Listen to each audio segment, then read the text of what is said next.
She accused him of rape, but Prince Andrew's downfall came too late for Virginia Giuffre. Welcome back to Crown Chronicles, your royal window into the secrets, scandals, and untold truths behind the British monarchy. If you love exclusive deep dives into the royal world, make sure to subscribe and hit the notification bell so you never miss a single revelation. Because today's story isn't just another royal controversy, it's the one that shook Buckingham Palace to its very core and forever changed how the world sees the House of Windsor. This is the story of Prince Andrew, the Queen's once beloved favorite son, the man who was born into privilege, wrapped in royal protection, and yet fell from grace in a way no one could have imagined.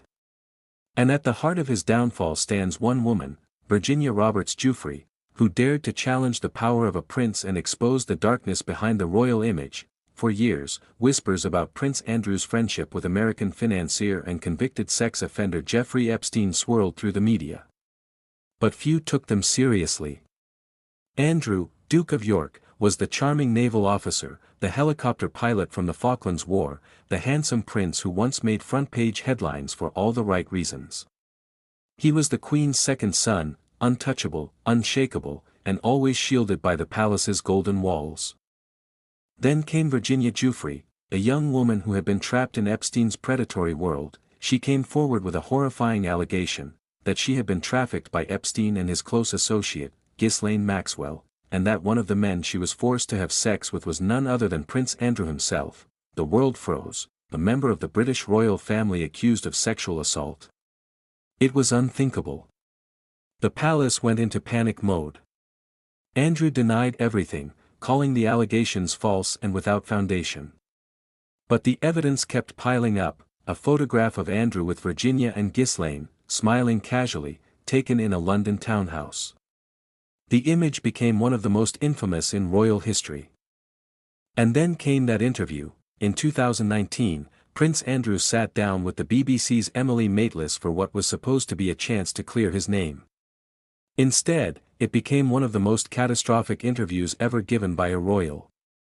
In less than an hour, Andrew managed to destroy his own reputation, and humiliate the monarchy in the process. When asked if he regretted his friendship with Jeffrey Epstein, his answer stunned the world: no, because of the people I met.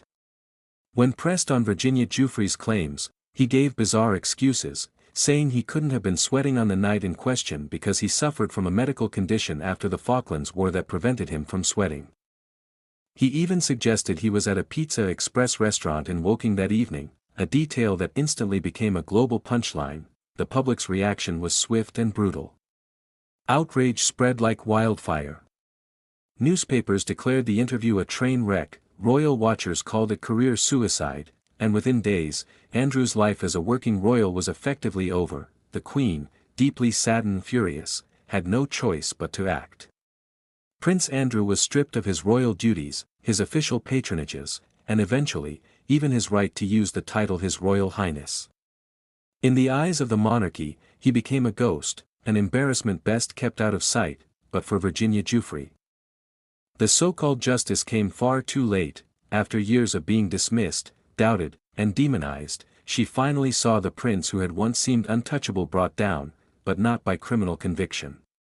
Instead, the case ended in a private settlement in 2022, with Andrew agreeing to pay Giuffre millions of pounds to avoid a public trial in the United States. Importantly, the agreement included no admission of guilt, yet to many, it spoke volumes. For Virginia, it wasn't just about money, it was about being heard. About forcing the royal machine to face the consequences of its silence. About showing the world that power, privilege, and pedigree could no longer shield anyone from accountability. But while Andrew's public life ended, his private life remains strangely protected. He continues to live at Royal Lodge in Windsor, a sprawling mansion granted to him by his late mother, the Queen. He's rarely seen in public, his reputation permanently shattered, yet he continues to live in luxury. King Charles III, now reigning with a stricter, modernizing hand, has made it clear that there is no way back for his younger brother. While the king has quietly supported Sarah Ferguson and maintained family ties, he's reportedly told Andrew that his time as a public royal is over, permanently, and yet, the shadow of the scandal lingers, every time Ghislaine Maxwell's name resurfaces. Every time a new Epstein document is unsealed, Andrew's name finds its way back into the headlines. It's a reminder that some stains can never be erased, no matter how royal your blood may be. For Virginia Giuffre, life after the storm has been about healing.